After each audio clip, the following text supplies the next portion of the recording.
En algunas ocasiones, lo que parecía un viaje de placer puede convertirse en tu último destino. Quédate a oír este relato y la próxima vez que visites una nueva ciudad, dudo que puedas dormir la primera noche. Eran las 10 de la noche cuando Diego pisó la zona de recogida de equipajes del aeropuerto de Galeão. Había sido un vuelo tranquilo, pero viajar siempre cansa, y él no llevaba bien las horas de avión. Se sentía excitado, tenía por delante 2 semanas de vacaciones en Río de Janeiro, la capital del mundo en época de carnavales, y él esperaba mucho de una fiesta y una ciudad que había visto innumerables veces por televisión. Mientras salía su maleta facturada, miró la reserva de su apartamento a través de la plataforma de internet que había utilizado para realizar los trámites. Se encontraba un poco nervioso. Estando tan lejos de casa, no podía permitirse que algo saliera mal, y alquilar alojamiento de esa forma siempre podía traer algún tipo de inconveniente, aunque ya lo había hecho en más ocasiones, y siempre obtuvo una buena experiencia. Recogió las maletas y se dispuso a buscar un taxi. Mientras contactaba con el anfitrión, indicándole que ya se dirigía hacia el apartamento en la zona sur del río, se entretuvo mirando por la ventanilla, mientras el vehículo cruzaba toda la ciudad en dirección a Copacabana.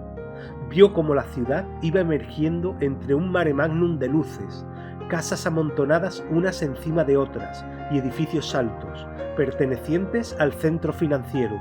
Notó el calor húmedo que inundaba el entorno. Le costaba respirar.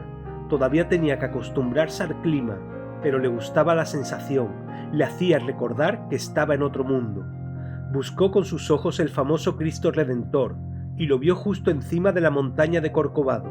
Allí estaba, brillando con luces estrafalarias, uno de los símbolos de la humanidad moderna.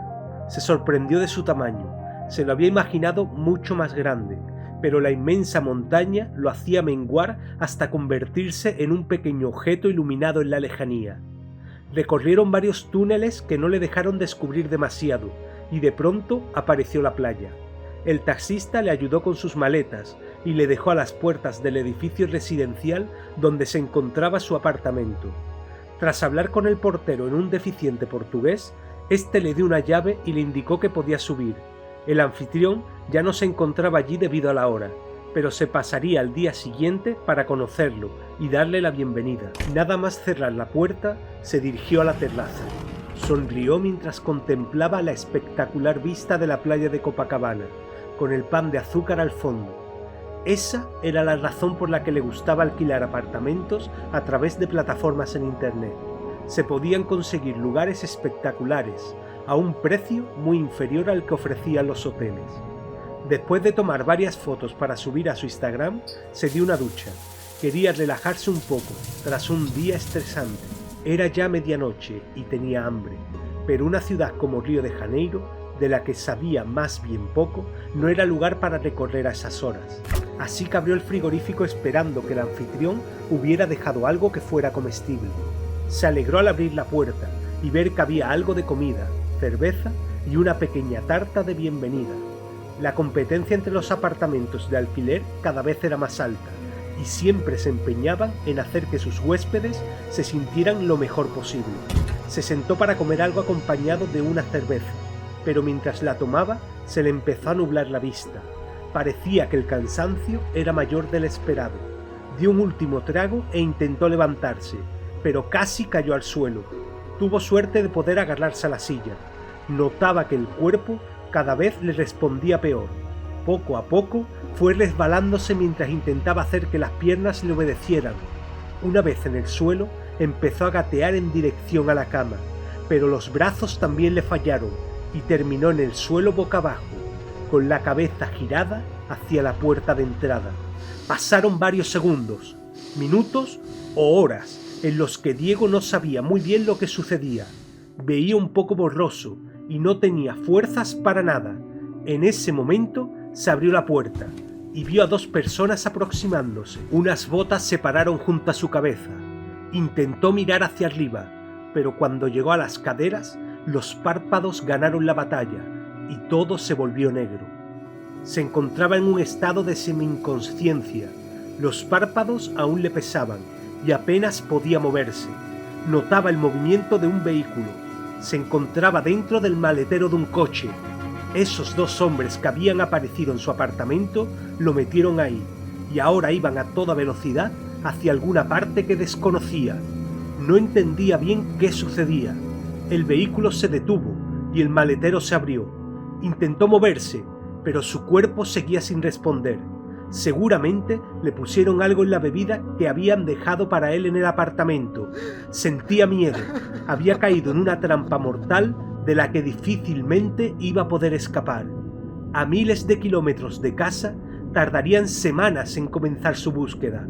Para cuando diesen con alguna pista, él ya habría partido hacia otro mundo. Le entraron ganas de llorar, pero ni siquiera eso podía hacer. Se rindió al sueño nuevamente. Todo volvió a quedar oscuro.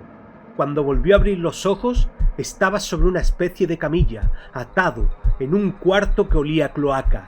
Los ladrillos de las paredes estaban desnudos y podían verse las vigas del techo. El calor era infernal y las moscas se entretenían revoloteando ante su cara. Junto a él se encontraba un hombre vestido como un cirujano rudimentario. No podía verle la cara detrás de la mascarilla. Solo podía ver dos ojos marrones y unas cejas gruesas. Tenía en la mano un bisturí. Sintió un pinchazo en la cintura y después un dolor insufrible. Intentó lanzar un grito. No podía. Su cuerpo seguía sin responder a sus órdenes, pero el dolor era intenso. Las lágrimas empezaron a brotarle de los ojos. Notaba cómo ese tipo hurgaba en su interior. Le arrancaba la vida con las manos, órgano a órgano. Tras unos minutos el dolor desapareció. Todo terminó y Diego dejó de jadear, mientras las lágrimas que salían de unos ojos que se escapaban de sus órbitas se derramaban por los laterales de su cara. Sus órganos fueron colocados en neveras, llevados a alguna parte para su venta. El mercado negro demandaba, cada día más, este tipo de productos, y un extranjero solitario siempre era una buena opción. Soy Sergio Ruz, y esto ha sido un relato más para Historias de Terror. Si te ha gustado, no olvides darle a like, suscríbete y activa la campana para ver nuevos relatos como este. Muchas gracias.